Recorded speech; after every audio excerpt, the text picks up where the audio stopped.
नहीं क्यों? तो हमने किया था, दोबारा कर दे। नहीं मैं डिलीट नहीं किया, मैं तो अपलोड किया था,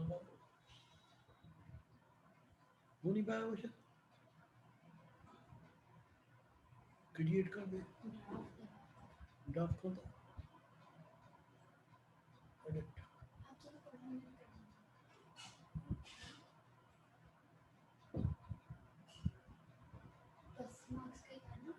हाँ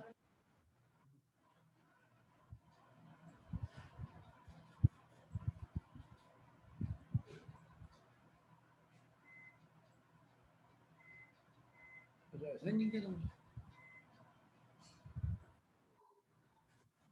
अब लिख दे और ग्रुप में भी डाल दे। ठीक है, प्लीज चेक नाउ। ठीक है, अच्छा इसीलिए फोन आ रहा था, हमने मैसेज तो डाल दिया। ये बेटे माउस वो दे देगा किसी को।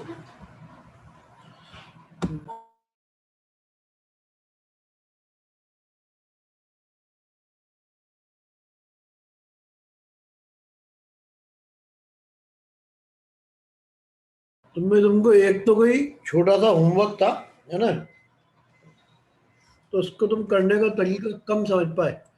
एक तो तुम में से ज्यादातर ने इसमें क्लासरूम में तो एंट्री कर ली है। ठीक है, क्योंकि नाम सबके दिखाई दे रहे हैं, तो गूगल क्लासरूम तो तुमने ढंग से एंटर कर लिया, एक काम हो गया। अब दूसरा, क्लास वर्क की पोजीशन बताता हूँ तुम्हें। क्लास वर्क में पोजीशन ये है कि कुल 18 लोगों के तो हमने अभी चेक नहीं किए हैं। 9 बच्चों के चेक करके लौटा दिए, उनको ग्रेड वगैरह सब मिल गए होंगे। अब ये 18 चेक क्यों नहीं है, इसका कारण समझो, क्योंकि तुम्हें कंपटीशन एग्जाम भी देने बेटे। तुम लोगों ने क्या किया, अभी 10th की स्टाइल में सॉल्व कर दिए, आंसर लिखा ही नहीं, तो चेक कैसे हो? जैसे क्वेश्चन पूरा सही है बट आंसर ही नहीं लिखा, मतलब इसका क्या हुआ कि आंसर तुम्हें लिखना पड़ेगा, ए है, बी है, या सी है, या डी है, तभी तो चेक होंगे। तो जिन बच्चों के चेक नहीं किए थे उनमें से ज्यादातर के आंसर लिखे हुए नहीं थे, सॉल्व पूरा किया हुआ था, है ना। तो वो धीरे धीरे आदत में आ जाएगा, तो दिक्कत भी खत्म हो जाएगी। अब आते हैं, है ना, जिनको चेक किए नंबर ठीक ठाक थे, एक बच्चे के 10 पूरे भी थे, बाकी जनरली 8 वाले थे। जिनके नहीं भी लौटाए उनके भी काफी सही थे, है ना। अब क्वेश्चनों पे आ जाओ। बहुत छोटी छोटी सी बात है, जिन लोगों ने अभी आज ही ज्वाइन किया है उनके लिए समझ में आ जाएगा इससे। फिर नेक्स्ट टॉपिक पे मूव कर जाएंगे, एक टॉपिक हो गया हमारा, है ना। इसका नेक्स्ट टॉपिक पे मूव करेंगे, लेकिन उससे पहले एक दो क्वेश्चन मैं इनके सॉल्व कर दे रहा हूँ, और जो आज ही प्रकट हुए वो सीख जाओगे इस बारे। ये तो तुम्हारी पुरानी यादें हैं, है ना। चैप्टर का नाम पीरियोडिक प्रॉपर्टीज, टॉपिक केमिस्ट्री, ठीक, जो खत्म। लेकिन हाँ, 11th क्लास में जो सबसे बड़ा केमिस्ट्री का चैप्टर है वो यही है, एटॉमिक स्ट्रक्चर, है ना। तो एटॉमिक स्ट्रक्चर केमिस्ट्री की बुक का कम से कम 150 पेज का चैप्टर होता है मिनिमम, है ना। तो बड़ी मेहनत करवाता है केमिस्ट्री में। तो अभी तो तुम कल वाले क्वेश्चनों में से, जैसे मान लो एक क्वेश्चन में पूछा पावर की डायमेंशन बताओ, तो जो बच्चे कल नहीं थे उनके लिए है ये। वो सारे करूंगा बेटा, 1 मिनट रुक जाओ जरा बस थोड़ी देर, है ना। बेटा सारे होंगे इसलिए कोई बात ही मत करो अभी, है ना। जो समझाने वाले सारे करूंगा, ये क्वेश्चन नंबर 2 की बात चल रही है, पहले मैं कर दूं फिर तुम नंबर लिख देना, है ना। क्वेश्चन नंबर 2 में क्या था, पावर थी। अब पावर का कोई फॉर्मूला याद कर लो, पावर होता है वर्क अपॉन टाइम, ठीक। वर्क की यूनिट याद कर लो, कोई सी भी, है ना। वर्क की यूनिट जो होती है वो ये होती है, किलोग्राम, है ना, मीटर स्क्वायर, सेकंड स्क्वायर। मैं उन बच्चों के लिए सोच रहा हूँ जो कल नहीं थे ना, उनको भी और आगे बता दूं तो वो शायद जल्दी समझ जाए। वर्क होता है force into distance upon time. अब फोर्स की यूनिट क्या होती है वो बच्चे को याद होता है ज्यादातर, किलोग्राम मीटर पर second square into distance, distance की यूनिट मीटर, अपॉन टाइम की यूनिट सेकंड।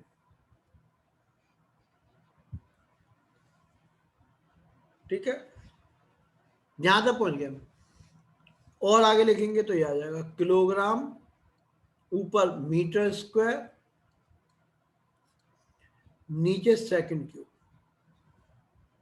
यहां तक सही है तो करेक्ट लिख दो एक जना। तुम बालकों आज तबीयत जो है ना वो ज़्यादा ठीक है नहीं, वैक्सीनेशन का चक्कर है थोड़ा, इसलिए कल के बैच की संभावना नहीं है, क्योंकि आज प्री इन्फॉर्म नहीं किया था इसलिए बैच कैंसिल नहीं किया, ठीक है ना। तो कल के बैच की संभावना कम है, तुम्हारे लिए काफ़ी सारा होमवर्क मिलेगा, वो कंप्लीट कर लेना अपने हिसाब से कल, परसों फिर बैच हो गई होगा, ठीक है ना। और ये इस बैच की पहली छुट्टी, एक हफ्ते में मिनिमम 3 मैक्सिमम 4 छुट्टी होती है एक महीने के अंदर, 1 मंथ में, ठीक है ना। इन 1 मंथ 3 मिनिमम, 4 मैक्सिमम छुट्टी मान के चलो। तो ये तो यहाँ तक लिख लिया, यहाँ तक मेरे ख्याल में करेक्ट एक बच्चे ने लिख दिया था, तो कोई प्रॉब्लम ही नहीं है। अब बस एक लास्ट चीज जो कल नहीं थे, एक दो बच्चे उनके लिए, ये तो देखो सब 9-10 की बातें थी, हमने कुछ अभी नया पढ़ा नहीं है, बस एक चीज जिन बच्चों को नहीं समझ में आई थी डायमेंशन, उन सबके लिए है, ये याद कर लेना। मास अंग्रेजी में स्पेलिंग एम से शुरू हुई इसलिए कैपिटल एम, जब भी मास की यूनिट आएगी उसको कैपिटल एम लिख देंगे। लेंथ स्पेलिंग एल से शुरू हुई तो कैपिटल एल। टाइम, टाइम की स्पेलिंग टी से शुरू हुई तो कैपिटल टी। इन्हीं को डायमेंशन बोल देते हैं। अब ये आ गया, the dimension of power is, है ना, किलोग्राम। किलोग्राम किसकी यूनिट होती है? मास की। मास को कैपिटल एम, तो कैपिटल एम लिख दो। एम मीटर किसकी यूनिट होती है? लेंथ की। लेंथ किससे लिखते हैं? एल से, तो एल स्क्वायर। फिर सेकंड, है ना, सेकंड का क्यूब यानी कि टाइम का क्यूब, ऐसे लिख देंगे M L two T minus 3। ये काम खत्म हो गया। तो जो लोग कल नहीं थे उनका ये काम तमाम, पूरा काम खत्म हो गया, जितना ने सीखा था वहीं पहुंच गया। M L two T minus 3, इसका नाम होता है dimension formula for power. Dimension formula for power, एक तो ये हो गया। फिर लेटेंट हीट का निकालना था। ये तुम्हारी बच्चों ने ज्यादातर लेटेंट हीट में एनर्जी लिख दिया, उन्हें लगा लेटेंट हीट एनर्जी होती है। तो 9th की और 10th की यादें ताजा रखो। एक फॉर्मूला, भले एग्जाम नहीं हुए बट फॉर्मूला तो याद किया ही था, Q is equal to M L होता था।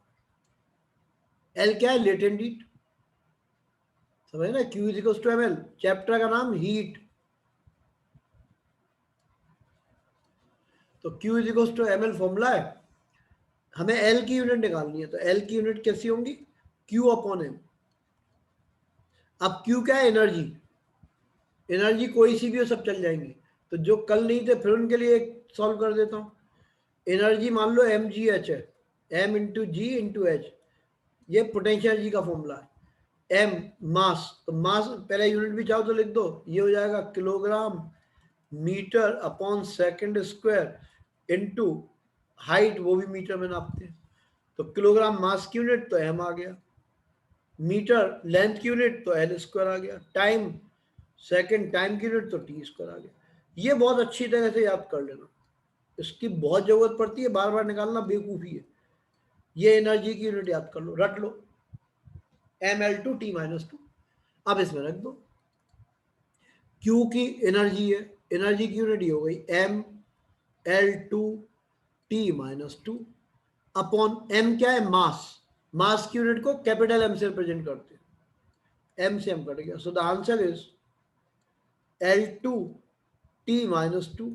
बट बेटर होता है कि इसको ऐसे लिखते हैं, एम जीरो मतलब एम है ही नहीं, जो नहीं है तो इसकी पावर जीरो आती है, एल टू टी माइनस 2, वही आंसर होगा। कपल, अब वो खुद निकाल लेना। टॉर्क इज इक्वल टू क्या होता है? Force into distance. तो फोर्स की यूनिट होती है M L T minus 2 into distance, वो एल हो गया। तो एनर्जी, ऐसे क्वेश्चन आएंगे एग्जाम में, है ना, वो बड़े बदमाश लोग होते हैं एग्जाम में पेपर बनाने वाले, ये क्वेश्चन बहुत आता है ना। इनमें से किस पेयर की डायमेंशन फॉर्मूला एक जैसा होता है? वो कह देंगे एनर्जी एंड टॉर्क, तो आंसर हो गया जो एनर्जी की यूनिट है वही टॉर्क की है, देख लो, M L two T minus 2। आज वाली जो वर्कशीट दूंगा इसमें इस तरह के क्वेश्चन होंगे, है ना, एक दो, जैसे टॉर्क की यूनिट और एनर्जी की यूनिट दोनों का सेम डायमेंशन फॉर्मूला है। हर्ष भैया आज तो वैसे ही कर दे रहा हूँ, लेकिन आगे से बेटे एक बार फोटो दिखा के फिर बंद करके वापस बात कर पाओगे? बोलो। Okay sir. सर मैं ये पूछा था, ये थर्ड क्वेश्चन में कपल क्या है? वो sorry couple sir, fourth torque question. होता है। अच्छा देखो बेटे, इसीलिए मैं कहता हूँ आईसीएससी वाले बिल्कुल बढ़िया बच्चे होते हैं, मैं सीबीएसई की बुराई नहीं कर रहा हूँ, आईसीएससी वालों का इतना बाइट सिलेबस है कि मजा आता है ना। अभी 10th क्लास के पूरे एक हफ्ते में कपल ही खत्म हो पाया हमारा। तो टॉर्क क्या होता है? टर्निंग इफेक्ट ऑफ फोर्स होता है। गलती तुम्हारी बिल्कुल यस नहीं है। सर। सीबीएसई, क्योंकि मैं तो तुम्हें खुद ही सीबीएसई का पढ़ाता था, उसमें 3 चैप्टर थे। ये जो बैठे हुए हैं इनके 12 चैप्टर थे। ठीक है ना, तो कोई तुम्हारी गलती नहीं है। पता नहीं क्यों लोग कहते हैं सीबीएसई बोर्ड बहुत अच्छा है। अच्छा, 12th में एक और बात बताऊं, 100% सिलेबस वही है जो आईसीएसई का, वही सीबीएसई का, दोनों का सेम सिलेबस है।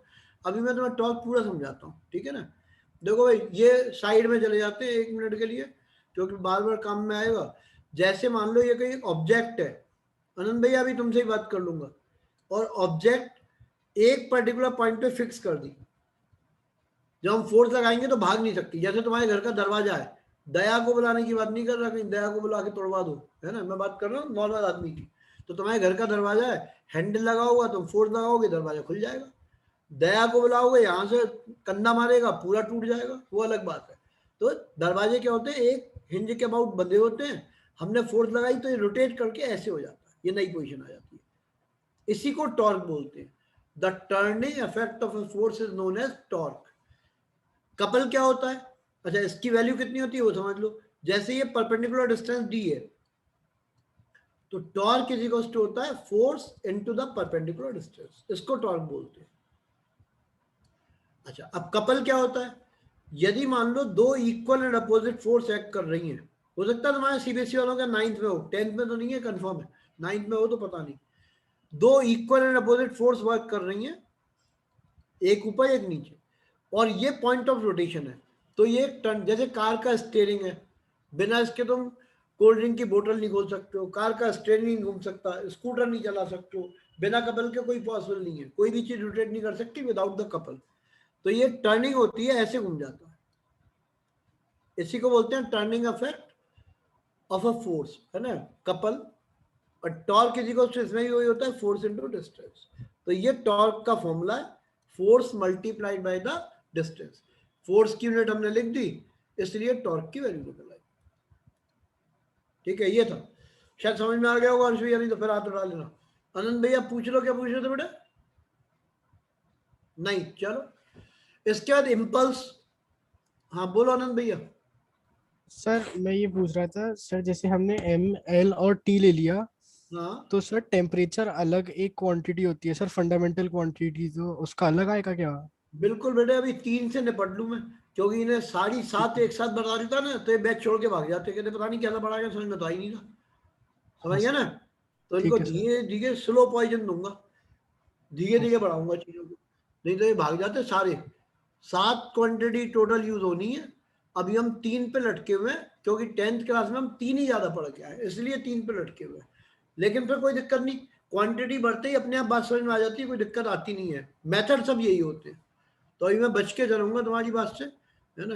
बस ये फर्क है, मुझे पता है, जहां तक मुझे लगता है तुम रेजोनेंस में ही होगे, तो डे 1 पे ही सातों चीज लेके चलते हैं तो घपला हो जाता है। मैं थोड़ा धीरे धीरे ना जहर दूंगा। फिजिक्स टफ है, इसमें कोई डाउट नहीं, है ना। यदि अपने किसी अंकल से बात कर लो जो डॉक्टर हो, उनसे पूछ लो, अंकल अंकल ये बता दो कि डॉक्टर बनने के लिए सबसे ज्यादा डिफिकल्टी कहाँ नहीं है, छूटते ही बोलेगा फिजिक्स। हर एक डॉक्टर की प्रॉब्लम फिजिक्स ही है, क्योंकि फिजिक्स में दो चीजें होती हैं, पूरी थ्योरी एंड पूरी मैथ्स। मैथ्स और थ्योरी का कॉम्बिनेशन है, सारे डेरिवेशन। यानी सबसे टफ कोई सब्जेक्ट है ना, ये सब लोग मानते हैं इस दुनिया में, तो फिजिक्स ही है। किसी से ही बात कर लेना, कभी भी बात कर लेना, फिजिक्स से डिफिकल्ट कोई दूसरा टॉपिक हो ही नहीं सकता।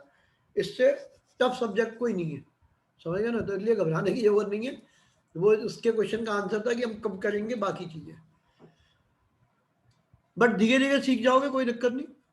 अभी बेटा मैं क्वेश्चन 5 पे पहुंच जाऊंगा, बिल्कुल चिंता मत करो। जिसका क्वेश्चन है वही आंसर दे पाएगा। क्वेश्चन नंबर 6 बहुत ही ट्रिकी क्वेश्चन, एग्जाम में बहुत आता है, बहुत आसान बात है। क्वेश्चन में क्या पूछा है? RMS, बड़ा डरावना सा नाम है, लेकिन तुम्हें मैं हिंट दे चुका तो तुम पढ़ नहीं पाए। होशियार वाले बच्चों की भी गलत है। आगे तो यही बोल रहा है, वेलोसिटी। भाई कोई सी भी एनर्जी हो, heat energy, sound energy, kinetic energy, potential energy, formula एक ही रहता है ना। RMS, TRS, BRS, CRS, कोई सी भी वेलोसिटी हो भाई, क्या चिंता की बात है, डायमेंशन तो एक ही रहेंगी। ये आंसर। होपफुली बात समझ में आ गई होगी, ठीक है।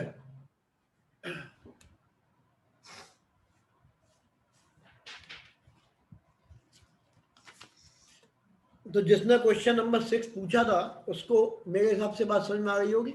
हमें कोई चिंता करने की जरूरत नहीं है, सिर्फ हमें ये ध्यान रखना है, जो हमें वर्कशीट खो गई है उसको दोबारा निकाल दो।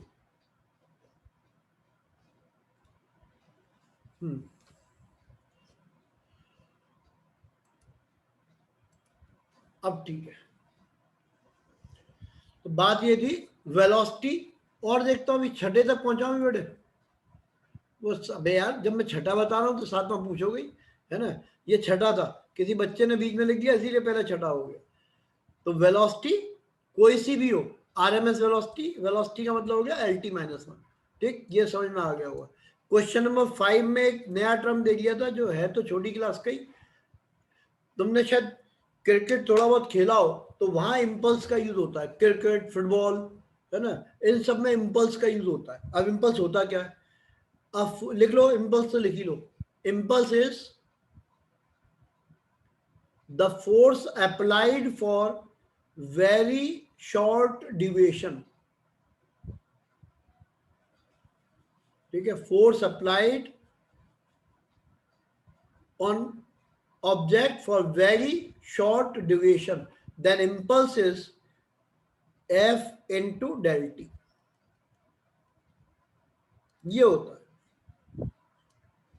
impulse is force multiplied by the short duration time। हम बॉल को impulse प्रोवाइड कर देते हैं, फुटबॉल में भी ये होता है ना, तो क्रिकेट में भी होता है।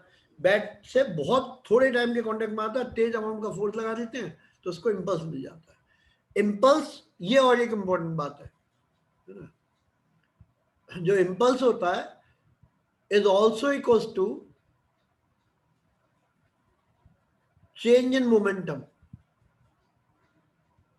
जो 9th क्लास में तुम एक पढ़ के आए थे, एक डायलॉग था, कहने को 11 पे भी दोबारा प्रूव करेंगे, rate of change of momentum is equals to the applied force, है ना। Rate of change of momentum is equals to the applied force, ये होता था। F is equals to del P upon del T. पूरा derivation भी कराते थे इसका, 9th क्लास में था ये, नहीं तो अब दोबारा करेंगे 11th में भी। फोर्स होता है del P upon del T. Del P क्या है, चेंज इन मोमेंटम। तो यानी कि चेंज इन मोमेंटम जो होता है, किसी भी चीज के मोमेंटम में जो हम चेंज करते हैं वो इम्पल्स होता है।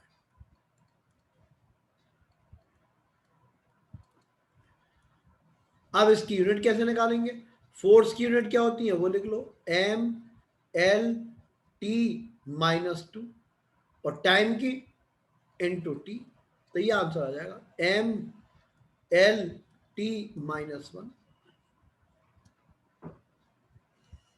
ये आंसर हो गया, ठीक है।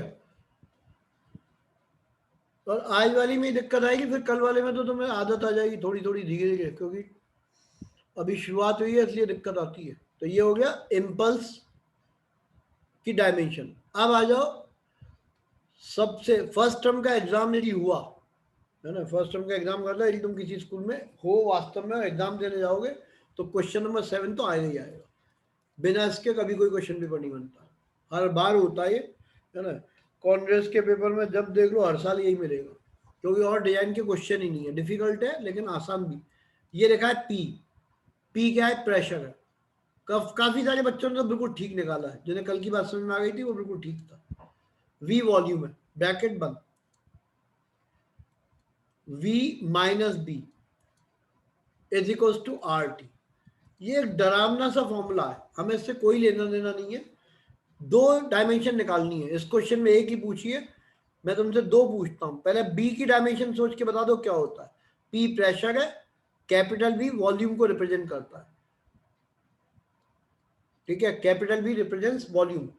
चैट बॉक्स में लिख दो इसकी डायमेंशन क्या होगी, स्मॉल बी की। V रिप्रेजेंट्स वॉल्यूम, वॉल्यूम को रिप्रेजेंट करता है ओजस मिश्रा। विंध्या अग्रवाल ठीक है, मानवी शर्मा ठीक, यश गुप्ता ठीक, लक्ष्य भैया थोड़ा गलत है वैसे सही है। वो हर्ष भैया वॉल्यूम को रिप्रेजेंट करता है, वॉल्यूम की डायमेंशन तो लिखो बेटे। जिया गुप्ता बिल्कुल ठीक है। ज्यादातर एक बच्चे ने पता नहीं क्यों लिखा है 6। देखो ये क्या है, वॉल्यूम। किसी भी क्वांटिटी में ऐड या सब्ट्रैक्ट केवल तब होता है जब दोनों एक ही डिजाइन की हो। ये जो कल नहीं थे वो बस एक चीज नोट कर लेना, दो चीजें तभी ऐड होती हैं तभी सब्ट्रैक्ट होती हैं जब उनकी यूनिट एक जैसी हो। यूनिट का मतलब डायमेंशन एक जैसी हो। जैसे वॉल्यूम मान लो मीटर क्यूब में है, तो ऐसा नहीं हो सकता कि मीटर क्यूब में इसकी यूनिट नहीं हो, इसकी भी मीटर क्यूब में होगी, तभी ये दोनों सब्ट्रैक्ट हो सके, तो इम्पॉसिबल है ना। तो ये नोट कर लेना dialogue, same kind of quantity added, same kind of quantity subtracted. एक ही यूनिट की क्वांटिटी सब्ट्रैक्ट हो सकती है, तो इसकी डायमेंशन होगी डायमेंशन ऑफ वॉल्यूम। अब वॉल्यूम क्या होता है, कोई भी बचपन का फॉर्मूला याद कर लो वॉल्यूम का। जैसे एक मुझे याद है, L into B into H, hopefully तुम्हें भी कोई ना कोई याद होगा। L क्या है, length, B length, height length, यानी कि मीटर का क्यूब हो गया। लेकिन भाई मीटर को लेंथ की यूनिट है तो L क्यूब आंसर आएगा। एक दो ने M क्यूब लिख दिया था, वो गलत है, डायमेंशन में L क्यूब हो जाएगा। तो B की डायमेंशन होगा L क्यूब। और प्लीज ये समझ में नहीं आया नए वाले बच्चों को तो हाथ उठा लेना, तो एक और एग्जाम्पल दे दूंगा, नहीं तो इसका एक पार्ट यहां पे भी अभी करता हूं। अब लिखो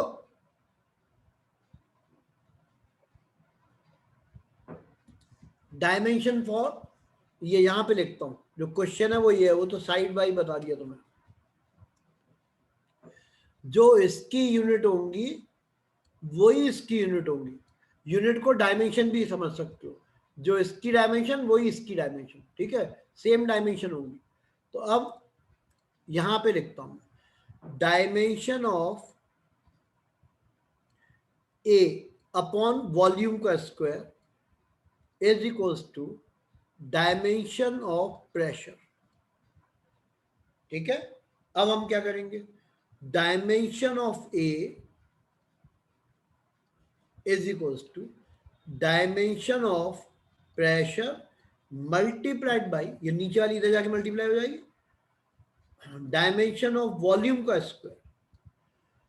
ठीक, अब बात आती है प्रेशर की डायमेंशन क्या होगी। तो उसके लिए मैं नेक्स्ट पेज पे पहुंच जाता हूं, जिससे तुम्हें लगेगा कि 10th ही चल रही है अभी। प्रेशर का फॉर्मूला क्या होता है, फोर्स अपॉन एरिया, ये तो याद ही होगा 9th class. Pressure is force per area, तो pressure equals to force upon area. तो फोर्स की यूनिट क्या होती है, एम एल टी माइनस 2, ये फोर्स की होती है। जिन्हें नहीं आती वो ये भी सीख लो। फोर्स क्या होता है, मास इंटू एक्सेलरेशन, मास की यूनिट किलोग्राम, एक्सेलरेशन की मीटर अपॉन सेकंड स्क्वायर। अब वो यहां से समझ लो, किलोग्राम किसकी यूनिट होती है, मास की, तो मास को लिखते हैं कैपिटल एम। मीटर किसकी यूनिट है, लेंथ की, तो कैपिटल एल। सेकंड टाइम की, तो टी का स्क्वायर। सॉल्व करेंगे तो क्या आएगा, एम एल टी माइनस 2। तो भैया जो 2 दिन से लगातार आ रहे हो उनको, छोटे बच्चों को समझने का मौका दो, उनकी वजह से कर दे रहा हूं। ये एल स्क्वायर सॉल्व हो गया, एम ये कट जाएगा तो L minus 1 and T minus 2। तो ये हो जाएगी डायमेंशन फॉर प्रेशर। कोई गलती हो जाए तो प्लीज आप बता देना, ठीक है ना, गलती होने के चांस है, इसलिए कह रहा हूं बार बार। तो यहां पे देखेंगे डायमेंशन ऑफ प्रेशर, शायद M L minus 1 T minus 2 थी। वॉल्यूम का स्क्वायर, देखो वॉल्यूम की क्या थी, एल क्यूब, इसका स्क्वायर करोगे तो एल की पावर 6 हो जाएगी, तो इंटू एल 6। यदि ये समझ में आ गया तो मान के चलो कि 11th में 3 नंबर पक्के हो गए। एक क्वेश्चन उनको ये देना ही देना है, इसके अलावा कोई ऑप्शन ही नहीं है उनके पास। तो ये हो जाएगा एम एल 5 टी माइनस 2, ये आंसर हो गया। आर्यन भैया बोलो क्या कह रहे हो बेटा। सर एक बार रिपीट कर दीजिए। अब तुम शुरू करते, तुमसे करवाता हूँ। ये देखो वॉल्यूम ये है V, यस सर। और ये B है, तो B की यूनिट वही होंगी जो वॉल्यूम की होंगी। Yes sir. तो यहाँ हमने वॉल्यूम की यूनिट की एल क्यूब, तो बी की डायमेंशन हमने बता कर दी कि एल क्यूब होगी। अब इस पे आ जाओ, बाकी लोग भी ध्यान से सुन लेना, जो डायमेंशन या यूनिट इसकी होंगी वही इसकी होगी।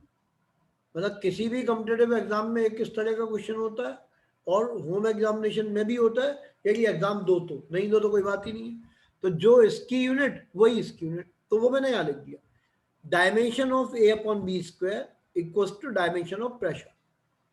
ये जो चीज नीचे डिवाइड हो रही है इधर मल्टीप्लाई होगी, तो dimension of A yes sir. Equals to हो जाएगा dimension of pressure into dimension of volume का स्क्वायर, वॉल्यूम का स्क्वायर। अब प्रेशर की डायमेंशन निकालने के लिए मैं अगले पेज पे चले गया। प्रेशर क्या होता है, force upon area, sir force, यहाँ से तो आता है। ठीक है। अच्छा, अब ये निकाल लिया हमने, इसको यहाँ पुट यस कर, सर। जब यहाँ पुट कर दिया तो ये आंसर आ गया। ये क्वेश्चन नंबर 7, ठीक है। इसको जरूर तैयार कर लेना, नहीं आए तो अलग से पूछ लेना। अब आ जाओ एक और इक्वेशन। मैं तो ना 9-10 में हमारे अच्छा होता है, ये माने नहीं माने, है ना, और जगह से बहुत ज्यादा होता है अच्छा। तो मैं ध्यान एक में इक्वेशन लिखवाता था, कॉचीज इक्वेशन, ये आ गई, a plus B upon lambda square, यही कॉचीज इक्वेशन थी। रिफ्रैक्टिव इंडेक्स वेवलेंथ के ऊपर कैसे डिपेंड करता है इसके लिए थी, ठीक है। तो क्वेश्चन नंबर 8 यही है, रिफ्रैक्टिव इंडेक्स ये है, A and B are constant, A B constant है, कांस्टेंटों की कोई यूनिट नहीं होती है ना, लिख लो, कांस्टेंट की कोई यूनिट नहीं है इसकी। And lambda is the wavelength, B dimension, वैसे कांस्टेंट नहीं है, निकालनी होंगी भाई, है ना, कांस्टेंट है, वैल्यू होगी। जैसे ग्रेविटेशनल कांस्टेंट है जी, वो लिख देते हैं। न्यूमेरिकल कांस्टेंट अलग होता है, एक बार फिर से सुन लेना, न्यूमेरिकल कांस्टेंट होता है 1/2, 2, इनकी कोई यूनिट नहीं होती।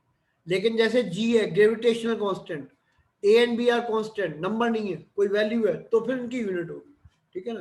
तो ये दिया है mu, refractive index, A plus B upon lambda. Mu की यूनिट होती है, आंसर आएगा नहीं होती। कैसे, म्यू का फॉर्मूला है sine i upon sine r, refractive index is sine i upon sine r. तो ये डायमेंशन लेस है, इसको बोलते हैं mu m0 l0 and t0, ये डायमेंशन लेस क्वांटिटी है। तो ए की डायमेंशन क्या होंगी, यही होगी, यानी कि ये नंबर है, जैसे 1.5 होता है क्लास के लिए, इसी तरह ये भी नंबर है, बट बी नंबर नहीं है, इसीलिए उसने बी की डायमेंशन पूछी है। मतलब ए डायमेंशन लेस है बट बी की डायमेंशन है। और इसको डबल टिक मार लेना, बढ़िया क्वेश्चन है कॉम्पिटिटिव एग्जाम के लिए। देखो फिर से सुन लो, अभी एक बार इसको समझा देता हूं बेटा, फिर हाथ उड़ा लेना, है ना, अभी मेरी बात पूरी हो जाए, शायद जरूरत ही नहीं पड़ेगी हाथ की। तो ये रिफ्रैक्टिव इंडेक्स है, रिफ्रैक्टिव इंडेक्स रेशियो होता है हैविंग नो यूनिट, कोई यूनिट नहीं होती इसकी। तो a प्लस बी है, यानी कि इसकी भी कोई यूनिट नहीं होगी, इसकी भी कोई यूनिट नहीं होगी, नो यूनिट नो यूनिट। तो a की यूनिट ये हो गई m0 l0 t0, ये a की यूनिट हो गई, दैट इज नो यूनिट, ठीक, ये a की डायमेंशन हो गई, ठीक। अब यहां लिखता हूं b upon lambda square dimensions, है ना, dimension of is equals to dimension of mu. जो इसकी डायमेंशन होंगी वही इसकी होंगी, वही इसकी होंगी, तीनों की एक जैसी डायमेंशन होगी, चाहे इसकी लिख दो, चाहे इसकी लिख दो, चाहे इसकी, कोई फर्क नहीं है। तो इसका मतलब क्या हुआ, dimension of B is dimension of mu into dimension of lambda square.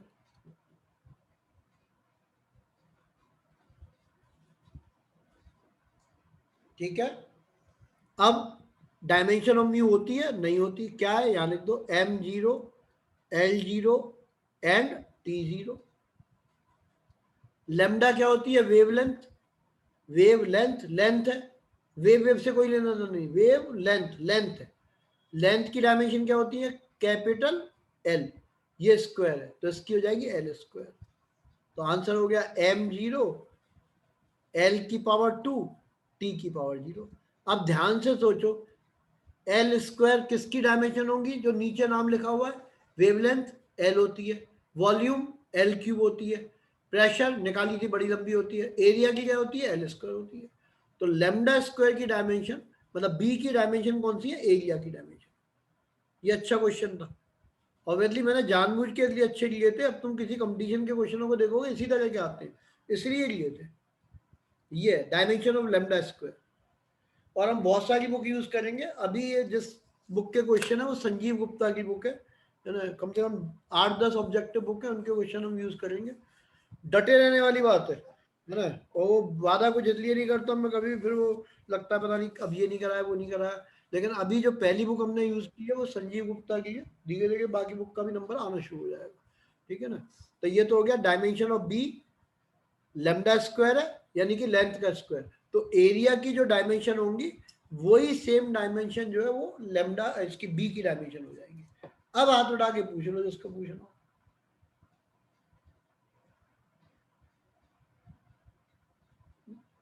D Broglie's wavelength, तो मैं इतना याद रखो, डी ब्रोगलीज वेवलेंथ की जो डायमेंशन होगी वो लेंथ की डायमेंशन होगी, बाकी फिर कर पाओगे, है ना। और ग्रेविटेशन क्वेश्चन की निकाल के देख लो, जो नए वाले वो देख के देखो, इससे ये फॉर्मूला है F is equal to G m1 into m2 upon r square. ये फटाफट निकाल लो जल्दी से, ठीक है। इससे हमें जी की डायमेंशन निकालनी है, लगाओ ताकत थोड़ी सी, ये आ जाएगा तो ऊपर के 9 समझो हो गए, ट्रिकी वाले 2 छोड़ दो, हो जाओ शुरू फटाफट। फिर अगला वाला आर्टिकल है,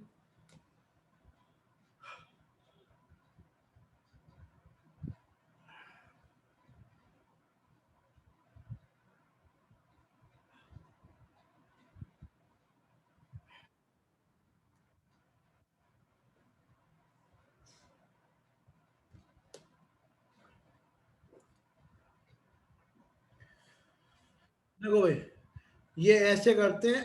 जी की डायमेंशन निकालने के लिए हम लिखेंगे एफ, ये ऊपर मल्टीप्लाई हुआ, into r square into m square लिख दो, क्योंकि मास इंटू मास है, ये मास है, ये ध्यान रखना। अब एफ की डायमेंशन हमें पता चल गई है, बहुत बार लिख ली, एम एल टी माइनस 2 होती है। डिस्टेंस, लेंथ क्या है, डिस्टेंस है ना, आर डिस्टेंस, लेंथ तो लेंथ की एल स्क्वायर अपॉन ये एम क्या है, मास है, मास की स्पेलिंग का पहला लेटर एम से, तो कैपिटल एम स्क्वायर, ठीक। तो काट पीट के आंसर आ गया एम की पावर -1, एल की पावर 3, टी की पावर -2, ये आंसर हो गया। जो जिन लोगों ने अभी उस पर लॉग इन नहीं किया है ना, वो कर लेना अपने हिसाब से गूगल क्लासरूम, वहां तुम्हें ये वर्कशीट मिल जाएगी। आज वाली वर्कशीट से कल भेजूंगा, है ना, कल काफी सारे क्वेश्चन भेजूंगा क्योंकि कल बैच है नहीं।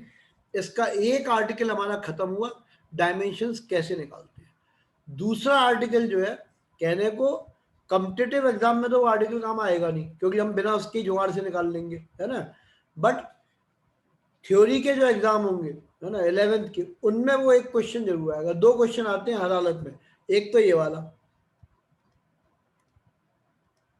7वां था, वो कहीं गया, प्रेशर वाला जो है, ये वाला मोस्ट इंपॉर्टेंट। और एक जो मैं अब सिखाऊंगा, हमें फॉर्मूला ड्राइव करना सीखना है। ये क्या बला है, जैसे मान लो मैं तुमसे कहूं कि भाई तुम इस फॉर्मूले को ड्राइव कर दो, T is equal to 2 pi under root of L upon g, ये फॉर्मूला में ड्राइव करना है, डेरिवेशन ऑफ दिस फॉर्मूला, ठीक है। अब वो कैसे होगा, बस यही जादू सीखना है। तो उसके लिए मैं तुम्हें धीरे धीरे करके स्टेप बताता हूँ, एग्जाम में क्या क्या लिखने होंगे तुम्हें और कैसे करोगे वो बता दूंगा, है ना। हम इसमें 2 पाई वगैरह नहीं निकाल पाते, सिर्फ फॉर्मूला डेरिवेशन आता है वो हम कर सकते हैं। मैं एक कोई क्वेश्चन देख के बोल देता हूँ, क्योंकि ये तो मैंने बोल ही दिया तुम्हें। ये आप चलो ऐसे ही लिख लो, क्वेश्चन बोलता हूँ किस लैंग्वेज में है, लिखो। Find the expression for time period of a simple pendulum. Find the expression for the time period of a simple pendulum given that it depends on mass of the bob or mass of the pendulum, length of the pendulum and acceleration due to gravity. एक बार फिर से सुन लो, question ये आता है, ये भी 3 और 4 number वाला क्वेश्चन है। Find the expression for the time period and given that the time period depends on mass of the bob, that is the pendulum, length of the pendulum and the time period, ठीक है। तो अब वो मैं जो बोल रहा हूँ ये अंग्रेजी तो मैं वहां लिखनी होती है, वो लिखना चाहो लिख देना, है ना। As given in question time period depends on mass length and acceleration due to gravity, है ना। फिर let the time period depends on mass to the power m to the power a, ये मास की पावर a है, हम पता करेंगे कितनी पावर आ रही है, 1 power 2 power 3 power. Then length की power b and g acceleration due to gravity की पावर c। हम केवल 3 वेरिएबल तक निकाल सकते हैं, 4 वाले नहीं निकाल सकते, ये लिमिटेशन है ना। 3 तक के सारे डेरिवेशन हो सकते हैं। पहला डेरिवेशन फैमिलियर वाला करवाया, 9th क्लास में पढ़ के आए, उसी को करवा रहा हूँ, ठीक है। पहली चीज फिर से सुन लो, बहुत बहुत ही आसान है, बस एक बार ध्यान से ये देख लो। क्वेश्चन में देगा कि टाइम पीरियड किन के ऊपर डिपेंड करता है, हम उसी को लिख देंगे। Let the time period depends on mass to the power a, length to the power b and g to the power c। इस तक हमने बना दिया। अब क्या होगा, अब हम इनकी डायमेंशन लिखेंगे, और पहले हम लिख देंगे t इज इक्वल टू, जब प्रोपोर्शनल का साइन लगाएंगे तो k आ जाएगा कांस्टेंट, m की पावर a, ठीक है। होपफुली यहां तक कोई दिक्कत नहीं होगी। एक बच्चा जो अभी अभी एंटर हुआ है वो फिर सुन लेना, बीच में गड़बड़ हो जाती है कई बार नेट। और भाई लोगों एक नेक सलाह है, क्योंकि ये क्या है, अब नेट की तुम्हारी जिंदगी से बाहर नहीं हो सकता, संभव नहीं है कि बाहर हो जाए। तो मतलब कई बार क्या होता है, हम भी टुकड़ों में बहुत ज्यादा पैसे खर्च करते हैं, उससे बेटर ये होता है कोई भी एक ब्रॉडबैंड ले लो, सबसे छोटा वाला। जियो वियो के फोन से बहुत सस्ता पड़ता है, वो हमेशा देख लेना, है ना, क्योंकि इनका बिल पता नहीं चलता, लेकिन मल्टीपल होता जाता है। एक ब्रॉडबैंड पूरे घर के काम कर, हमने तो खैर 2 लगवा रखे हैं, इसलिए कि पिछले पूरे महीने में एक बार जियो वाले की जरूरत पड़ गई थी, एयरटेल बंद हो गया, जियो काम कर गया, तो क्लास चलती रही, है ना। अदरवाइज एक बहुत छोटा सा एयरटेल का प्लान ले लो, उसकी स्पीड भी जियो वाले सारे वालों से बढ़िया होती है ना। एयरटेल नो डाउट बेटर है ना। जियो वाला तो नीचे आता ही नहीं है, और एयरटेल वाला कहीं भी चले जाता है दूर तक, इसका नेटवर्क ज्यादा लंबा सा है। मैं बात कर रहा हूँ ब्रॉडबैंड की। ओजस भैया ब्रॉडबैंड के बारे में तो कोई क्वेश्चन नहीं पूछना। नहीं सर, सर मैं ये कह रहा था जो टाइम है माइक सर, माइक थोड़ा पास बैठे। सर जो टाइम है वो सर जो आपने जो एक्सलेशन ड्यू टू ग्रेविटी लिखा है उसके इनवर्सली प्रोपोर्शनल होगा कि मतलब डायरेक्टली प्रोपोर्शनल? बेटे हमें नहीं पता, हम तो निकालेंगे, ये तो फॉर्मूला हमने बचपन में सीख लिया था, इसलिए मालूम है इनवर्स प्रोपोर्शनल, हमें क्या पता क्या, नहीं समझे अच्छा भाई। ये तो हमें नहीं फॉर्मूला पहले से मालूम है, इसलिए हम कह रहे हैं कि भाई ये इनवर्सली होगा डायरेक्टली होगा, यही निकालना हमारा काम है कि कैसा होगा, ठीक है। कैसे यस निकालेंगे यस वो अभी सिखाता हूँ। यस हरी सर। भैया एक बार सिखा दूं या पूछना है, चलो बोल लो। नहीं, हर्ष भैया पूछना है कुछ तो बोलो। सर ये कौन सा फॉर्मूला है? फॉर्मूला कोई सा भी नहीं है, हम तो निकाल रहे हैं, वैसे टाइम पीरियड का फॉर्मूला है ये। ओ भाई एक बार, क्यों हर्ष भैया तुम्हें ये टाइम पीरियड का तो पढ़ के आया हुआ है 9th क्लास में? सर नहीं था, ये भी नहीं था? नहीं था सर, भाई शायद तुम्हारा मेरे कोई हिसाब से छोटा तो नहीं भाई था। बहन हो तो उसको भाई आईसीएससी में करवाना, इनका बड़ा बढ़िया सिलेबस है। इस पे ना टाइम पीरियड का फॉर्मूला ही है, सारे फैक्टर भी हैं, किसके ऊपर डिपेंड करता है किसके ऊपर डिपेंड नहीं करता। सर जी के ग्रेविटी है। जी एक्सेलरेशन ड्यू टू ग्रेविटी है, ठीक है ना। Okay sir. अभी पूरा कराता हूँ, हमें कोई चिंता नहीं, मैं आता हूँ इस फॉर्मूले को ही तो हम डिराइव करना चाह रहे हैं। क्वेश्चन क्या है वो समझो। क्वेश्चन ये था, time period of a simple pendulum depends on, ये लैंग्वेज लिख के देंगे वो क्वेश्चन में, mass of the pendulum, length of the simple pendulum and acceleration due to gravity. हम कहेंगे let the time period depends on mass to the power A, length power B and acceleration to gravity power C. अब proportional का sign हटा के ये लगा दिया, ये प्लस माइनस कुछ भी नहीं लेंगे, ये तो निकल के आएगा लास्ट में। अब इसके बाद क्या करते हैं, इसकी डायमेंशन लिखते हैं टाइम पीरियड की, वो क्या होती है टी, ठीक है। और के डायमेंशन लेस है, के कैसा है डायमेंशनल लेस, यहां लिख भी देना, के कांस्टेंट नो डायमेंशन, के की कोई डायमेंशन नहीं, तो इज इक्वल्स टू का साइन। अब m क्या है मास, अपने दिमाग में सोच लो मास की डायमेंशन क्या होती है, आंसर आएगा कैपिटल M, इसकी पावर a। फिर सोचो लेंथ की डायमेंशन क्या होती है, आंसर आएगा L, L की पावर b। आनंद भैया एक अनरिलेटेड बात पूछ लूं क्या, हाथ बोल पाओगे आनंद गोयल? Yes sir. बेटा क्या ये वाला चैप्टर हुआ है अभी शुरू, नहीं हुआ? नहीं सर, अभी तो 26 से शुरू होगा। अभी हुआ ही नहीं है कुछ भी, ठीक। हाँ सर। 26 अप्रैल। हाँ सर। ठीक है,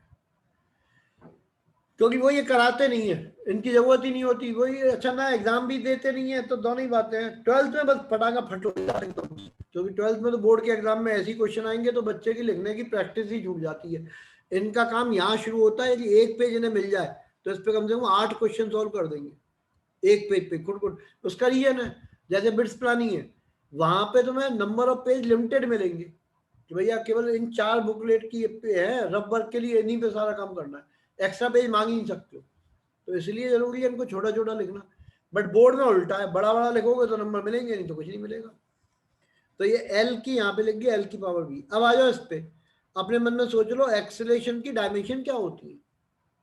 होपफुली ज्यादातर को समझ में आ गया होगा, मीटर पर सेकेंड स्क्वायर यानी कि एल टी माइनस 2 और पावर सी।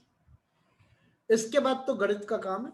देखो क्या यहाँ पे m है, नहीं है, तो लिख दो m की पावर नहीं है भैया तो 0। l है, नहीं, नहीं का मतलब 0। Anything to the power 0 is 1, तो जो भी नहीं है उसको 0 पावर लिख देते हैं। t है, कितनी पावर, 1 पावर, बस। इधर लिखो, पहले सबको ऐसे लिख लेना, m की पावर a, l की पावर b, ये पावर अंदर मल्टीप्लाई होगी तो l की पावर c, t की पावर -2c, ब्रैकेट बंद। एक बार निहार लो, देख लो हमने क्या किया, पावरों को अंदर मल्टीप्लाई कर दिया, कोई ऑब्जेक्शन नहीं। अब भाई 9th 6th 7th 8th कुछ तो पास करके आए होगे, तो अच्छी तरह जानते होगे इंडिसेस के कैसे ऐड करते हैं, और जिनको नहीं आता वो अलग से पूछ लेना फोन करके, तो एक बार में ही जल्दी समझ में आएगा। इंडिसेस ऐड करने का तरीका ये है, ये तो यही जान दो, m की पावर 0, l की पावर 0, t की पावर -। अब यहाँ ऐड कर दो, ढूंढो m कहाँ कहाँ है, यहाँ पे है और कहीं है, नहीं है, तो m की पावर केवल ये आएगा।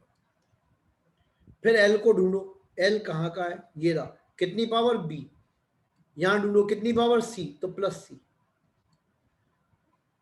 फिर t को ढूंढो, t का है, यहाँ है, t की पावर ढूंढो, यहाँ है, नहीं है, यहाँ है, नहीं है, यहाँ है, -2c।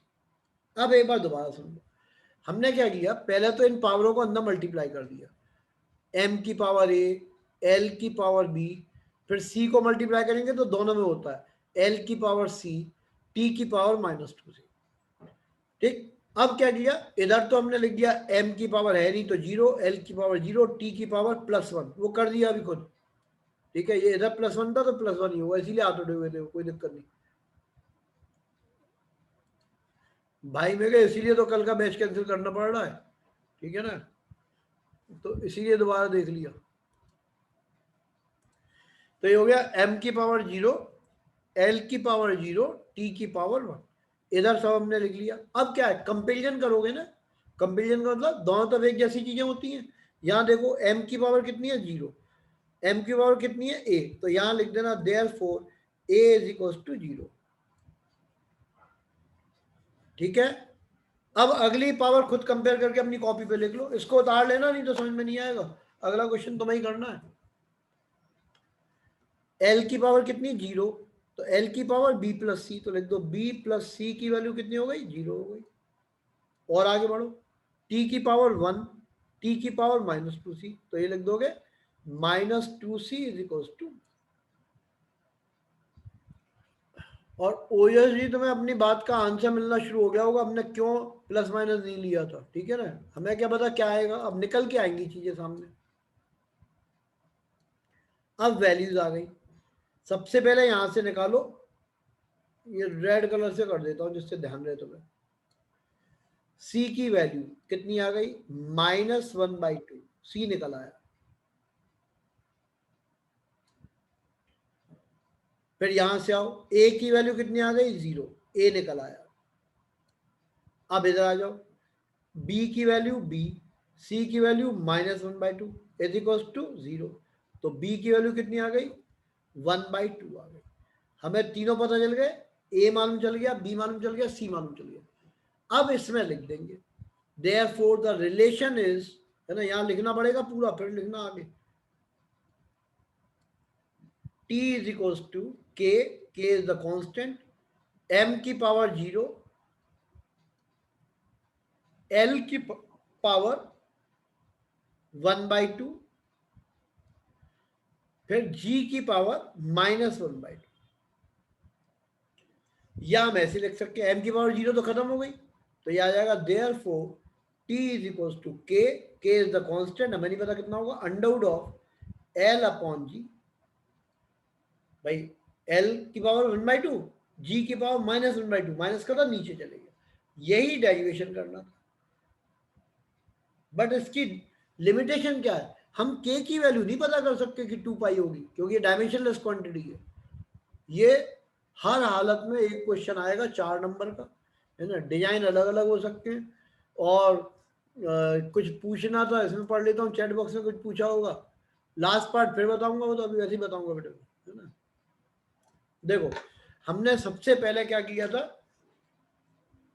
जिसका एक क्वेश्चन खुद करोगे पता चल जाएगा कैसे होते हैं।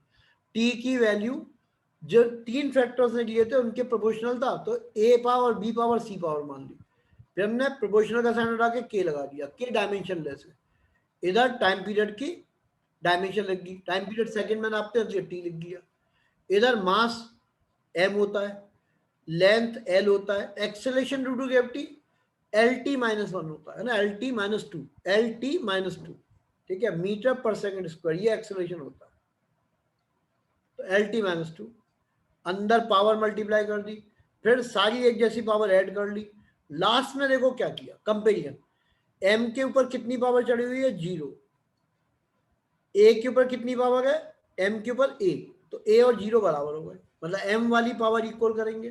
फिर आगे देखो l की पावर कितनी है 0, l की पावर कितनी है b प्लस सी, तो ये b प्लस सी 0 हो गया, ये आ गया।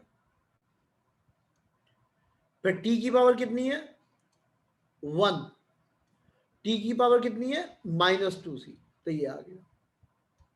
इससे c निकाल लिया, c की वैल्यू रख के b निकाल लिया, और वो पहले ही पता था। अब एक क्वेश्चन करते हैं, यदि ये सही हो गया तो समझो कल जो होमवर्क है वो कर पाओगे, बढ़िया, कोई दिक्कत आएगी नहीं, और ये चैप्टर भी ऑलमोस्ट कंप्लीट सा हो जाएगा, इस पूरे हफ्ते में ये चैप्टर खत्म हो जाएगा, है ना। और ये देख लेना भाई लोगों, घर पे बता भी देना, है ना, कि अगले मंडे से अपने और दोस्तों को भी बता देना, किसी को ज्वाइन करना हो तो ज्वाइन कर लेगा, मंडे से नया चैप्टर शुरू हो जाएगा, ठीक है ना। और भाई एक चैप्टर की ट्रायल थी, है ना, जो लोग अब आए हुए थे मंडे से, मान लो कि तुम्हें अब ज्वाइन करना ही है, और मैं ज्वाइन क्यों नहीं करना चाहिए वो अलग से फोन करके पूछ लेना चाहो तो। हाँ बेटे अब बताओ क्या पूछना है। सर मैं ये कह रहा हूँ सर, ये जो आपने एंड में लिखा है t equal to k M L G, sir मतलब ये आपने मतलब समझ में नहीं आया सर। ये देखो ये समझ में आता है, t इज इक्वल टू, ये वाला देखो, ये तो तुमने समझा था। यस सर, यस ये समझा था। तो बस एबीसी की वैल्यू रखनी है बेटे। अच्छा यार, यस सर, हाँ इसीलिए एरो बना है। यस m सर, की जगह a कितना है 0, तो m की पावर 0, b कितना है 1/2, तो l की पावर 1/2, यस सर, g कितना है c, है ना, g की पावर c, तो c कितना निकला था माइनस करना नीचे चले गया, ठीक है। तो हम एक काम ये भी कर सकते थे, एक स्टेप बढ़ा सकते थे, ऐसे आ जाता t is equal to k, फिर l की पावर 1/2 अपॉन g की पावर 1/2, ऐसे लिख सकते हैं, माइनस करना नीचे चले गया, फिर वो अंडरवुड लगा दिया, तो ये डेरिवेशन था, ठीक है। चलो आर्यन भैया अभी तुम्हारी बात सुनूंगा, पहले मैंने एक क्वेश्चन दे दूं, नहीं तो रह जाएगा। तुम भाई लोगों एक क्वेश्चन लिख लो, छोटा था, है ना, तुमने जैसे कभी नाम सुना नहीं और एक डेरिवेशन करने को मिल जाए तुम्हें अचानक, तो कैसे करेंगे, लिखो। सेंट्रीपिटल फोर्स का नाम सुन के आया हो, है ना, सेंट्रीपिटल एक्सेलरेशन का नाम सुन के आया हो, लिख लो। Centripetal acceleration depends on mass, velocity of the particle and radius of the path, क्योंकि सेंट्रीपिटल एक्सेलरेशन तब होता था जब सर्कल के ऊपर मूव करते हैं, है ना, यूनिफॉर्म सर्कुलर मोशन का नाम था। तो यूनिफॉर्म सर्कुलर मोशन में एक सर्कल के ऊपर मूव करते हैं तो सेंट्रीपिटल एक्सेलरेशन आता है, ठीक है। तो लिख लो, the centripetal acceleration A depends on mass, है ना, यहां लिख देता हूं मैं क्वेश्चन, क्योंकि ये देख देख के कर पाओगे। तो एक्सेलरेशन डिपेंड्स ऑन मास, तो लिख लेना प्रोपोर्शनल टू मास की पावर। अब यहाँ ए है तो ए मत लिखना, एक्स लिख देना पावर। वेलोसिटी तो वेलोसिटी की पावर वाई लिख देना, एंड रेडियस तो रेडियस की पावर जेड लिख देना। अब इसका सॉल्व कर लो, ठीक है। Acceleration, centimetre acceleration depends on mass of the object, velocity and the radius, find the relation between them. अब बोलो आरएन भैया क्या पूछना चाह रहे बड़े?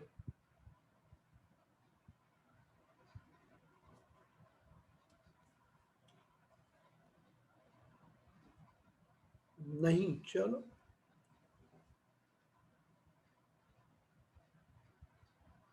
कोशिश करना शुरू करो फटाफट।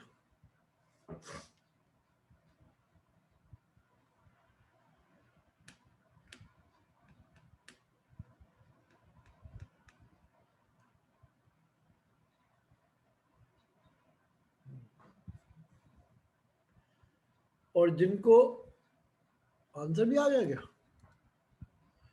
Good.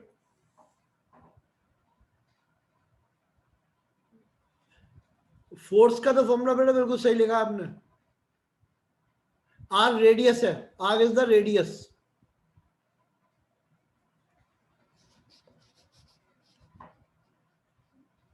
Are is the radius.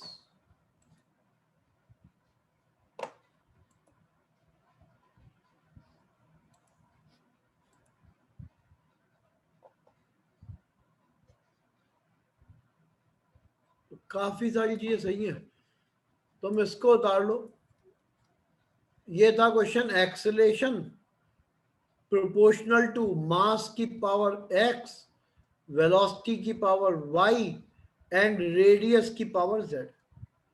अब एक एक करके शुरू करते हैं। Acceleration is equal to k m की पावर एक्स, वेलोसिटी की पावर वाई एंड आर की पावर जेड, ठीक है। अब एक्सेलरेशन की डायमेंशन लिखेंगे, वो क्या होती है, L T minus two is equal to k dimensionless है तो उसको छोड़ देते हैं। एम क्या है, मास है, तो मास की पावर एक्स। वेलोसिटी, ध्यान होगा velocity L T minus one होता है, उसकी power y. And radius, radius length होती है ना, मीटर में नापते हैं, तो इसकी पावर जेड। आगे बढ़ लो, एम की पावर हो जाएगा 0, क्योंकि जो चीज नहीं है वो 0 पावर। एल की पावर 1, टी की पावर -2 ब्रैकेट बंद। इधर आ जाओ, एम केवल एक जगह है तो यहां लिख दो एम की पावर एक्स, और कहीं है ही नहीं। फिर एल की पावर देख लो, एल की पावर वाई यहां से और प्लस जेड यहां से। फिर टी की पावर -y ब्रैकेट बंद। कंपेरिजन कर लो, m की पावर, यहां कलर्ड कर दे रहा हूं, m की पावर 0, m की power x, therefore x equals to हो गया 0। एक काम खत्म। फिर दूसरे कैसे देख लो, l की पावर 1, l की पावर y प्लस जेड, तो यहां लिख दो y plus z is equals to 1। अब तीसरे पे आ जाओ, t की पावर -2, t की पावर -y, तो यहां लिख दो -y इक्वल्स टू -2, तो y कितना आ गया, 2 आ गया। हमारा एम क्या है, एक्स वाई जेड निकालना, तो x निकल आया और y निकल आया। अब यहां पुट कर दो, y की जगह 2 plus z is equals to 1, तो z इज इक्वल्स टू -1। बस यही काम करना होता है, ठीक है। तो x की पावर 0, z की पावर -1, y की पावर 2, इन सबको पुट कर देंगे तो ये आ जाएगा। मतलब हमें कुछ पता नहीं क्या होता है, लेकिन डेरिवेशन हो गया बड़े आराम से। तो ये डेरिवेशन हो गया फाइनल। यहां से ऐसे इसको पहले लिख लेना चाहो तो ये आ गया, लिख लो। Therefore a is equals to k, k is the constant, हमें नहीं मालूम कितना होगा। m की पावर x, तो लिख दो m की पावर 0, v की पावर y, y कितना 2, एंड r की पावर -1, यानी कि हो जाएगा एक्सेलरेशन इज इक्वल्स टू, ये m तो हट जाएगा, k v square upon r। तो ये मोस्ट इंपॉर्टेंट क्वेश्चन हो गया, 11th क्लास की शुरुआत हो गई। 7 नंबर का काम हमने कर लिया, जिनके फर्स्ट टर्म के एग्जाम होने वाले हो 11th क्लास के, उनके लिए, ठीक है ना। ये तो अब इसमें तो कोई डाउट ज्यादा होगा नहीं मेरे ख्याल में, होगा तो कल बात हो पाएगी क्योंकि अगला बैच है वाला, ठीक है ना। तो ये उतार लो, इसके क्वेश्चन मैं कल भेज भी दूंगा और कर भी लेना, होमवर्क में भी कर लेना। कल शायद ही बैच हो पाए, ठीक है, फिर भी ग्रुप पे देख लेना, यदि हिम्मत बची तो जरूर होगा, नहीं तो सबकी छुट्टी हो जाएगी। जी एक्सेलरेशन ग्रेविटी होता है, डायमेंशन होती है हर एक की, है ना। कांस्टेंट की डायमेंशन हो सकती है, कोई मना नहीं, केवल उन कांस्टेंट की नहीं होती जो नंबर होते हैं, बाकी सबकी होती है ना। तो कोई जरूरी नहीं है कि कांस्टेंट डायमेंशनलेस हो, कोई गारंटी नहीं होती इसकी, ठीक। केवल नंबर वाले कांस्टेंट डायमेंशनलेस होते हैं, बाकी नहीं होते। गुड नाइट बच्चों।